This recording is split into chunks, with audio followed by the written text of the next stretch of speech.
मैदेरनि गाइखेरनि साहा ना आदा He's a YouTuber. Very famous. Very famous. What make you famous? I just make videos about rural areas and all. Yeah. He's gone I abroad. travel to different places. Yeah. They are doing very well, especially he is doing very well. Very good. He shares all the videos wherever he goes. Amen. Amen. Can take a speaking order. Father, come. He come. जों जासिगोन आरो ना. Okay, Father, thank you so much. Thank you. Good morning, Kalundai. Welcome back to another new video. दिनै जोङो नै बोराय बुरि थांगासिनो दङ सापागुरिया बङाइगाव नङा दै चिरां डिस्ट्रिक्टनि सिङावसो सापागुरि चिरां दिनैहाय फादार कलन्दाइ सामि जाय फादारा जोंनि हाबाखौ ब्लेसिं होदोंमोन ना बिथाङा जोंखौ दिनैहाय लान्च पार्टिनि थाखाय इनभाइट खालामदों दा बेनि थाखायनो जोङो सापागुरियाव थांगासिनो दङ बे बरमानि गिर्जा नोंथांमोनहाथ' नुखाबाय बरमानि गिर्जा बेखौ फादार कलन्दाइ सामियानो लुनाय पुरा माने बर' स्टाइलाव लुदों आरो बे फादारा जों बर' हारिनि थाखाय गोबांथार लिटारेचाराव कन्ट्रिबिउसन खालामदों आरो गोबांथार बर'फोरनि लेखा लिरदों आरो बेल' नङा गोबांथार बर'फोरनि थाखाय डकुमेन्टारि भिडिअ खालामनानैबो गोदोहाय दूरदर्शनाव बियो टेलिकास्ट खालामदों आरो बेबायदिनो खना खनला थांनानै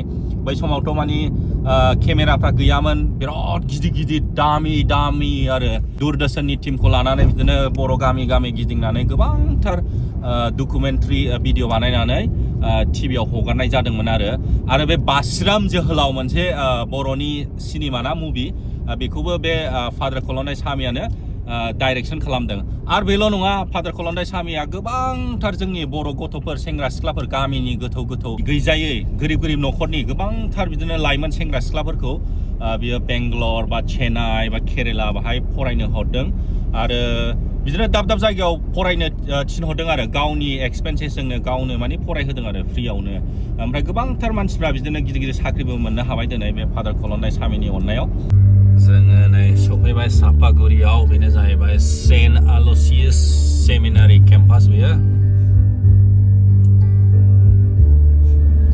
प्रिस्ट हम जों बाहायनो हाबगोननाय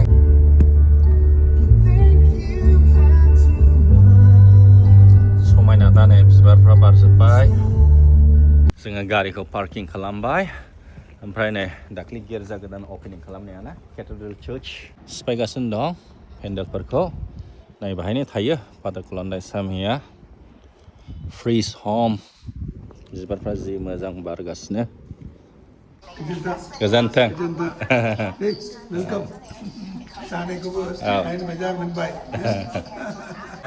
Hello Father, good afternoon. Congratulations. Thank you Father. What is your name? Alfred Basumantari. Alfred Basmatari, Cosma Islari. Yeah. Cosma. Very nice. Okay. And you belong to the parish here? No, we belong to Dotma Parish under Kokrajhar district. Very close to Father. Yes, he was there in our place. I know Yeah. the place. Many times I visited him. So So, nice to see you. I know him. He's a YouTuber. Very famous. Very famous. What make you famous? I just make videos about rural areas and all. Nice. Yeah, He's gone I abroad. travel to different places. Yeah, Not only Assam, outside? outside India also. Outside India. They are doing very well, especially he is doing very well. Very good. He shares all the videos wherever he goes. When you, Yeah, see, in we case shall you pray come to for him. France, you. Welcome. Yes, Welcome. yes. Paris, after I take you. Yes, Father. Yeah. His niece is coming to France. Okay. She is a nun in Argentina. Oh. She is coming soon. I know father from there. Either he's a small student or. I was as a boy going to India for social service, helping. And helping in teaching in with the Crony sisters. Okay. In Pondicherry. And then after I became acquainted with his brother, he was having a farm with beautiful things. And then I met father on holiday, was passing that side. So, last 50 years we know you. 50 years of Yeah, friendship. but last 12 to 15 years of strong relationship. He brought me to Arunachal twice. Oh, Arunachal, He yes. brought me to Mizoram. Mizoram, okay. He brought me to Gangtok. Gangtok, yeah, Sikkim Gangtok. Sikkim. He brought me to many places. It's a Benedictine, no? Yeah. Oh. Yeah, living in ashram in a monastery. Most of them pray Okay. and then come in preaching to people. Retreats, giving retreats. So I put in people contact with him. So come to Yes, Father. So nice and nice boy investment. We are very fortunate to meet you today. Nobody. Now we must pray for them. Yes, Take a photo, then yeah. we have lunch. Yes, sir. Yeah.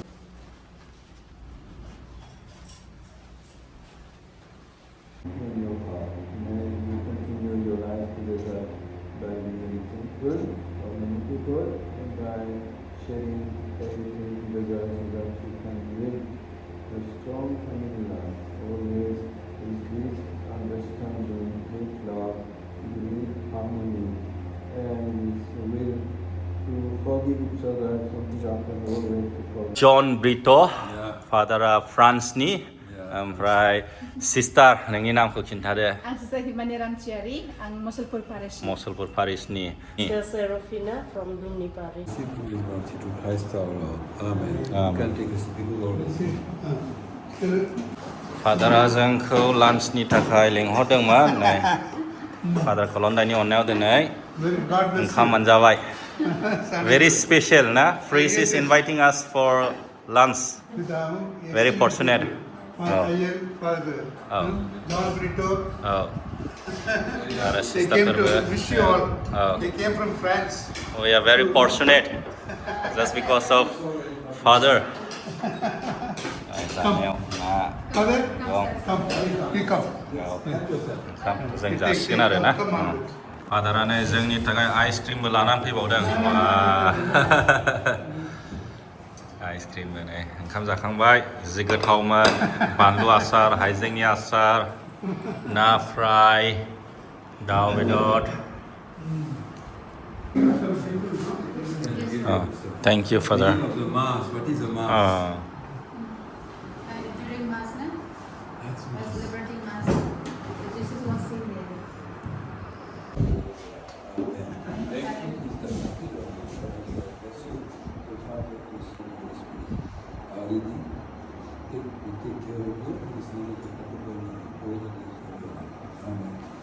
Thank you so much for that. Pleasure. Thank you, Father. We are very lucky to meet you. So, Father, thank you so much for meeting us, giving us chance to meet Father, especially.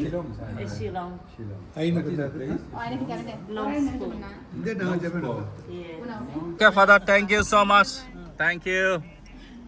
जोङो दा गुरुबासायाव थांगासिनो दङ नै सिस्टारखौ जोङो drop खालामनो नागिरदों सिस्टारमोनहा गुरुबासायाव थांनानै बाहा बाहा बेरायहैगोनथाय Ang Sister Himani Ramchiari, ang Mosulpur Parish ni, बेनिफ्राय आं दा रङियाव थायो दा दिनैहाय जों फादार लोगो हमनो फैदों फादार खुलुन्दाइखौ दा बेनिफ्राय जों गुरुबासायाव थांगासिनो दं जोंनि खुलुन्दाइ थावनियाव बेबो लिंहरो जोंखौ बेखौ बेरायनो थाखाय बे जोंखौ गामियाव लांगासिनो दं मा होनदोंथाय गामिया खाग्राबारि गामियाव ना औ आनुवेल साबा दं बेयाव जोंखौ लिंहरदों so जों थांगासिनो दं ओमफ्राय I'm so lucky to meet Alfred. I have seen his videos and all that. He's doing very well.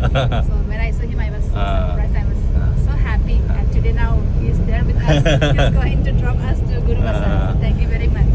सिस्टारा मा कंग्रेगेशननि Wanga, Sisters of Our Lady of Fatima. Oh. Shodau Fatima Sisters. Fatima sister दङ रङियावदि school नुयोना Fatima school बेबो नोंसिनि ना Class 12 सिम दं. Nurseryनिफ्राय class 12 सिम. बेनिफ्राय मोनसे दङ दंबायो बे सेफ्टि बुङो बेखौहाय. आर्मि गेम दं बिनि खाथियाव. सेन्टारनि खाथियाव. सिस्टारा सिस्टार जानाया बेसेबां बोसोर जाखो?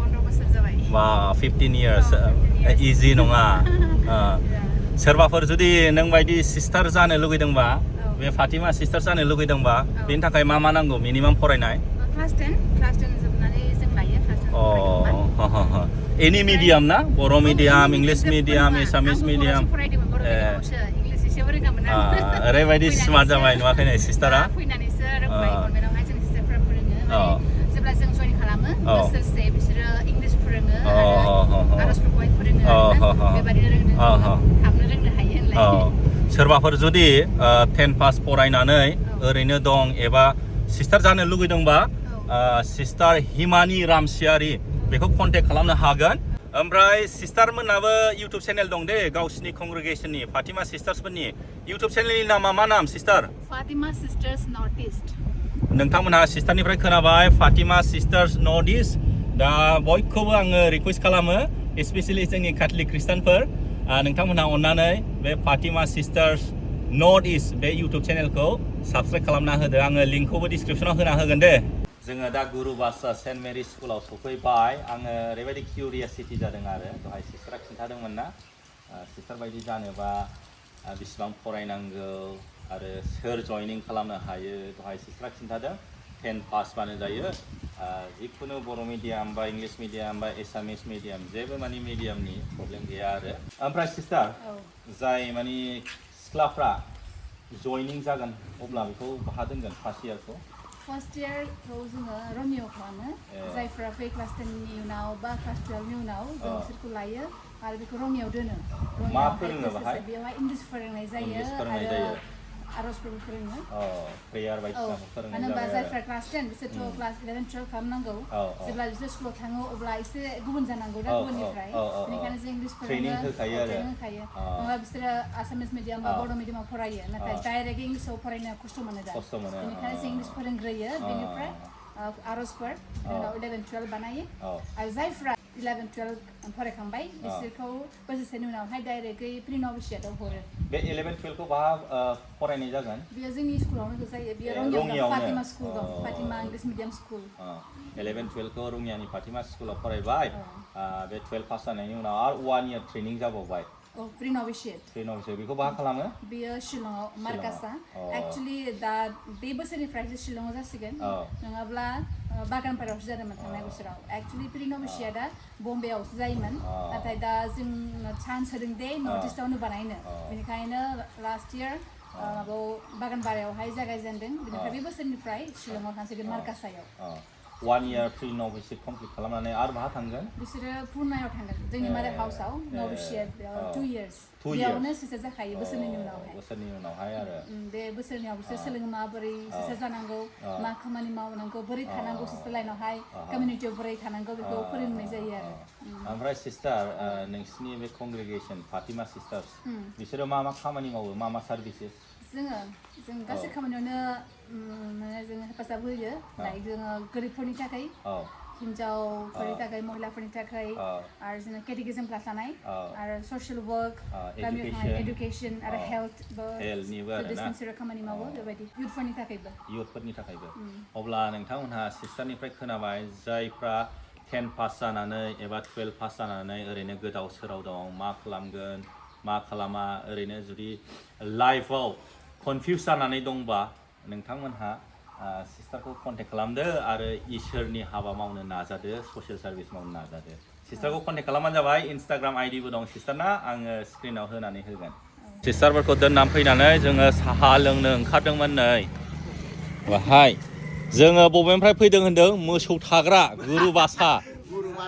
गुरुबासा मानि मोसौ थाग्रा बर'निबाथ' गलिसो जाहैबाय मोसौ गलि फिसा जाहैबाय बादसा नङा होनदां बासासो होनो दां गुरुबासा बासा मानि थाग्रा न' गलि नोंलाय बर'ना मा बर' मिसल ओंखायनोथ' आलदा नुथारदों बे फिसाला बे फिसाला बेबो फिसाला वायो मस्तानथारना फिसालाया ओमफ्राय एक्टरा खामानियाव थांदों साबसे गथ'फ्रा सानै हागौबायलै मालाय नोंस्रासो ना मालायफ्रा गथ' नागिरबाबो मोना दाना हागौबाय ओमफ्राय नै जोंना दखान मालिकालाय लाजिनानै बहाबासो थाखुमा हैदों साहा लोंनो नागिरदोंमोन गोथाव फुदुंना हरदो गाइखेरा मानि मैदेरनि नामा मोसौनि आंलाय मैदेरनि गाइखेरसो सानदोंमोन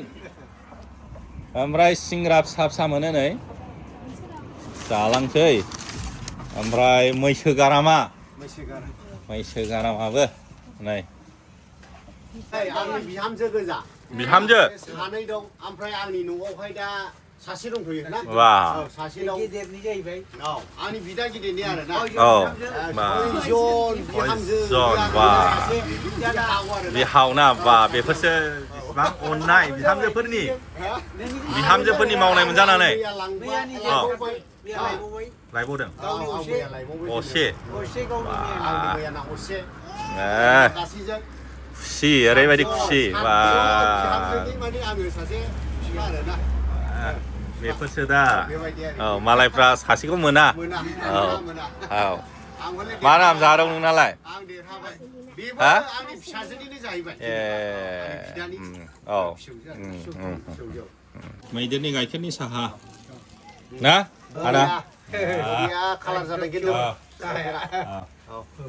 नैबे थालिरनि चिप्सजों लकेल मेड बबेनिफ्राय लाबोनायमोन बेबा थालिरनिया न'आवनो बानायो बाब जोंना मादैया गोरोंथार माथो अब्ला भिडिअखौ फोजोबसैलाय नङाबा गोबाव जाबा बरिं जायोना आरो नोंथांमोनखौ गोदान भिडिअआव लोगो मोनसिगोनलाय जों नै न' फारसे दावखोलांगासिनो दङ बोराय बुरि गोजोनथोंसै बाय बाय